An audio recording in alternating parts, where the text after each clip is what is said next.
नागरिकांवरील आर्थिक भार कमी करण्यासाठी अश्विन सोनू सावळेंची मोठी घोषणा। बारामती शहरातील प्रभाग क्रमांक 13 मधील नागरिकांसाठी दिलासादायक बातमी आहे। प्रभाग 13 मधून राष्ट्रवादी काँग्रेस शरदचंद्र पवार पक्षाचे उमेदवार अश्विन उर्फ सोनू सावळे यांनी निवडून आल्यानंतर नागरिकांची पाणीपट्टी आणि घरपट्टी माफ करण्याचे आश्वासन दिले आहे। नागरिकांवरील आर्थिक भार कमी करण्यासाठी हा निर्णय घेणार असल्याचे त्यांनी स्पष्ट केले असून प्रभागातील विकास कामांना गती देण्याचा निर्धारही त्यांनी व्यक्त केला आहे। नमस्कार, माझं नाव अश्विन उर्फ सोनू प्रसाद साबळे। मी प्रभाग क्रमांक 13 ब मधून निवडणूक लढवत आहे। राष्ट्रवादी काँग्रेस शरदचंद्र पवार पक्षाच्या वतीने निवडणूक लढवत आहे।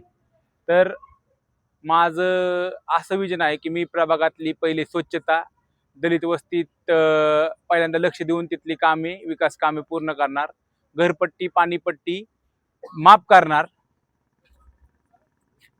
हे मी आश्वासन देतो तुम्हाला। आता कसं आहे, प्रचाराची रणनीती कशी सुरू आहे प्रभागामध्ये? प्रभागामध्ये खूप चांगली रणनीती चालू आहे। खूप चांगल्या प्रकारे आमचा प्रचार चालू आहे। नागरिकांचा खूप चांगल्या प्रकारे प्रतिसाद आम्हाला मिळतोय।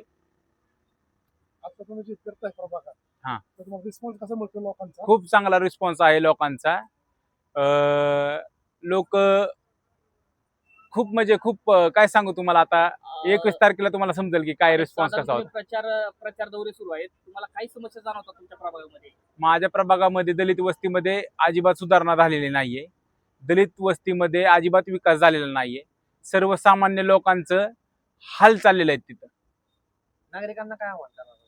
नागरिकांना असं आवाहन करीन की आम्हाला एकदा संधी देऊन बघा। आम्ही दलित वस्ती आमराई 13 नंबर प्रभाग अख्खा बारामतीत 1 नंबर करण्याचा आमचा मानस राहील।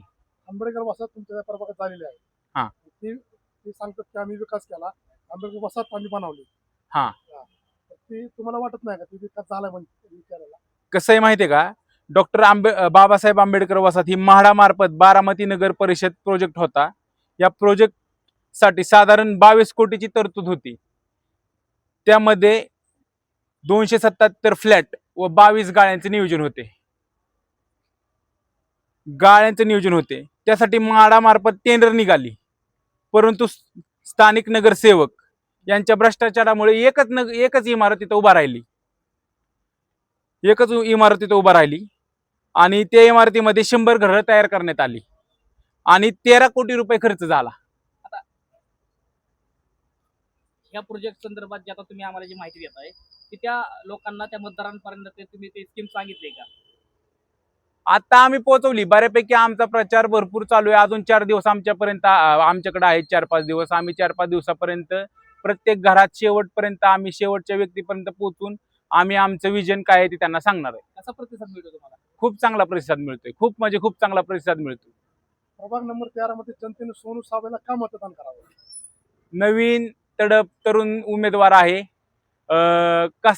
माझ्यावरती कसल्या प्रकारचा डाग गुन्हा वगैरे कसलं काय नाही।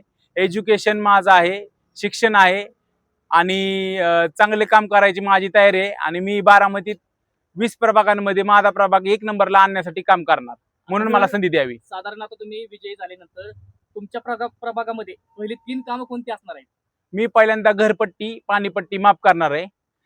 स्वच्छता माझ्या प्रभागात सगळ्यात चांगली असेल आणि पिण्याचं स्वच्छ पाणी लोकांना मिळेल आणि मला तिथं जेवढं जास्त कॉमन कनेक्शन करून नागरिकांना पाणी कसं मिळेल ह्याच्यावरती काम करणार। पिण्याच्या पाण्यावरच एक प्रश्न आहे की आंबेडकर वसाहतीमधील नागरिकांना दूषित पाणी पिण्यासाठी दिलं जातं असा आरोप आहे। तुम्ही जाऊन बघा तिथं, लोकांचं नळ सोडलं ना तर तुम्ही काचेचा ग्लास घ्या आणि त्या ग्लासात पाणी सोडून बघा, शेवाळ येत दिसेल तुम्हाला त्या पाण्यात।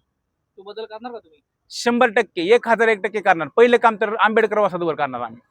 आंबेडकर वसाहतीमधील लोकांना 5व्या मजल्यावरती खूप आम्ही सुद्धा प्रचाराला जातो। 5 मजले चढताना आम्हाला तरुण उमेदवारांना जर त्रास होत असेल, बारक्या लहान मुलांना, म्हाताऱ्या माणसांना किती त्रास होत असेल, त्यांच्या काय वेदना असतील हे आम्हाला समजल्या। तिथं लिफ्टची गरज आहे आणि खरंच गरज होती लिफ्टची तिथं। प्रभागातील जनतेला तुम्ही काय आव्हान करावं? एकदा संधी देऊन बघा।